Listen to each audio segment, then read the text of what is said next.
Time for another Coach Life. I spent a good amount of the day yesterday just resting. And it wasn't the most comfortable rest. I didn't want to rest. I wanted to do other things. I had a great head start on my journal. I wanted to keep journaling and align and maybe paint. But I had to just rest. It was weird. But that's what I had to do. And then this morning, when I woke up, I just wanted to sleep more. I didn't feel as rested as I wanted to be, even with probably a full 8 hours of sleep.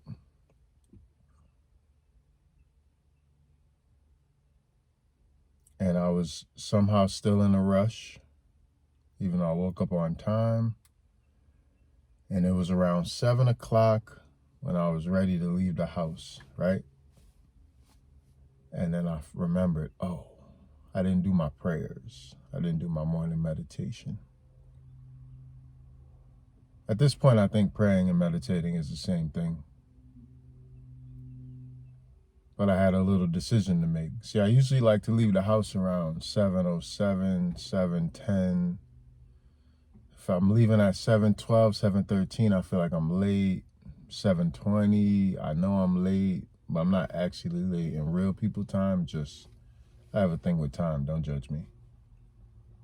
I like to be very early, so I don't feel stressed about anything. The bridge could be going up, the drawbridge. There could be traffic. There could be whatever. I don't care. So I'm early so I don't have to worry. But anyways, it was 7:01, and I realized I didn't pray. I didn't meditate. So I didn't pray and meditate yesterday either because I woke up wild late. So I said, all right, I can go another day. It's not the biggest of deals. I went years and years and years without praying and meditating. But something in me told me the slowing down and the stillness, that's what I need to be doing. And then finally, I hit my knees, did my prayer, meditation. Yeah, I blew the candle out. And it all hit me.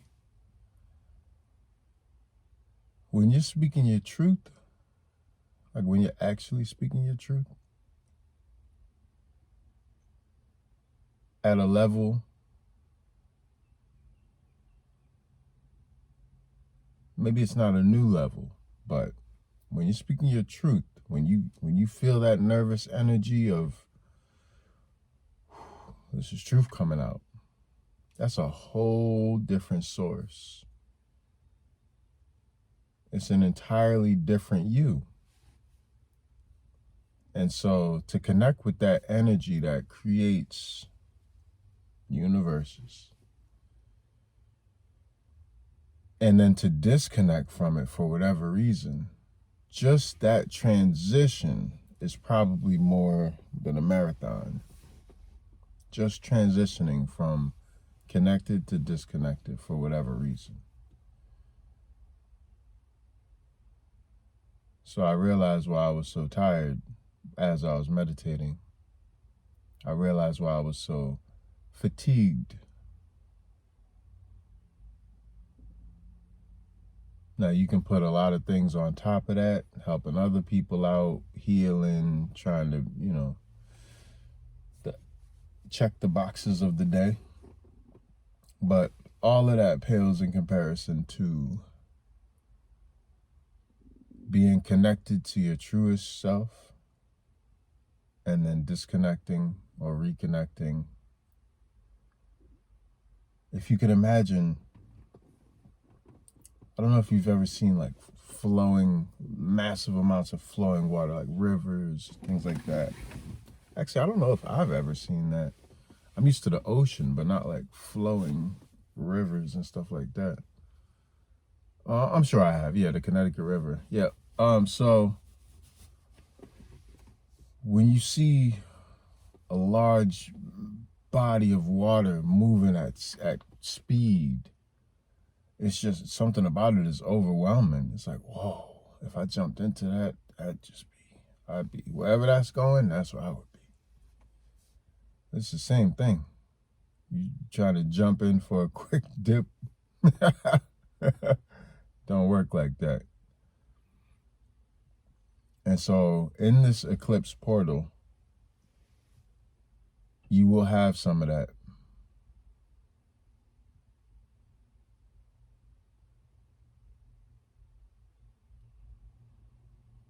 We're learning patience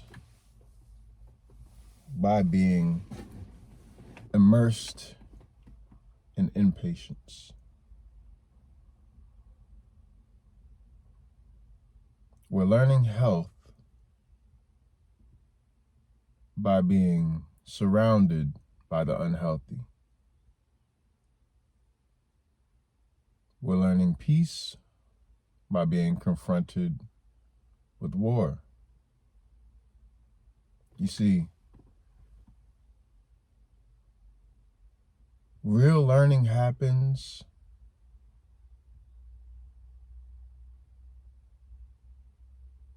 in the conditions where there's actually momentum for one to go one way or the other. Real learning happens when you have an option and you choose, because it comes from you.